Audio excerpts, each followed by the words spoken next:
On this episode, we're going to start designing the custom chassis mount rear wing. Ta-da!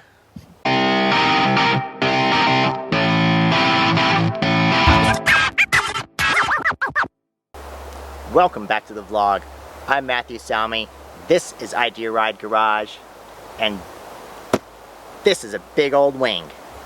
So from my last video where I detailed what we're going to do for the build on Project DA9, I mentioned a rear bumper delete and a custom chassis mount rear wing. So I bought a wing so I can start designing this, and that's what we're going to do today. So here it is. The wing is assembled. I've got it just clamped sitting on top of the factory OEM spoiler, which of course it won't be, but it lets me mock it up. It's probably pretty close in height to where I think it'll sit, because I want it about the same height as the roof of the car, and it's pretty close to that. It is not wide enough. Because this car is going to be so much wider, I'm going to make this wing wider.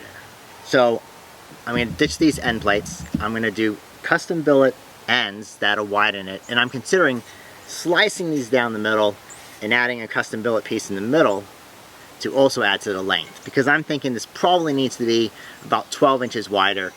One of the reasons I did go with the Megan Racing wing is that it is aluminum, which is easy for me to modify. So if I want to cut this, if I want to re-weld these tabs on instead of having them bolt on because they're a little janky, I can do all that easily on the aluminum.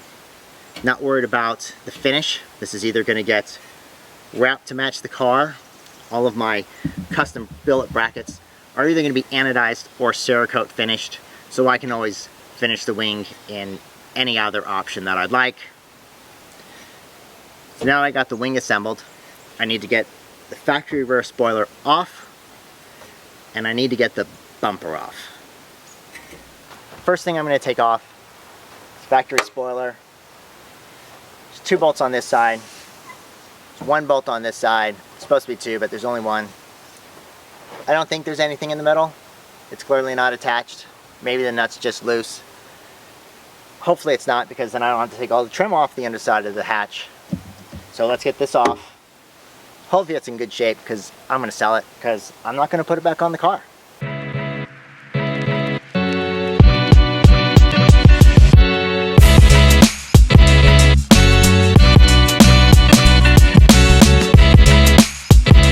Next step is going to be to get the bumper off. Since a project car is always filled up with parts, I have to empty everything out of the trunk. So let me do that right now.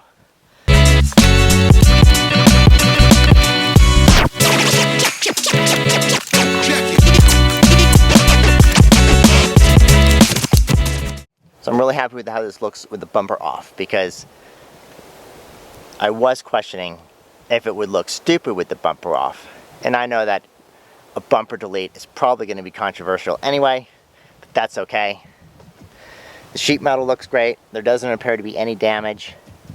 It's symmetrical on both sides, which will work out great with the dual exhaust. So obviously the exhaust outlet will be, it won't stick out as far. And I should be able to raise them up. Put them in those little, closer to those cutouts there. Probably put one of those popular back in the day billet tow hooks on it. Uprights for the wing will probably mount around this area.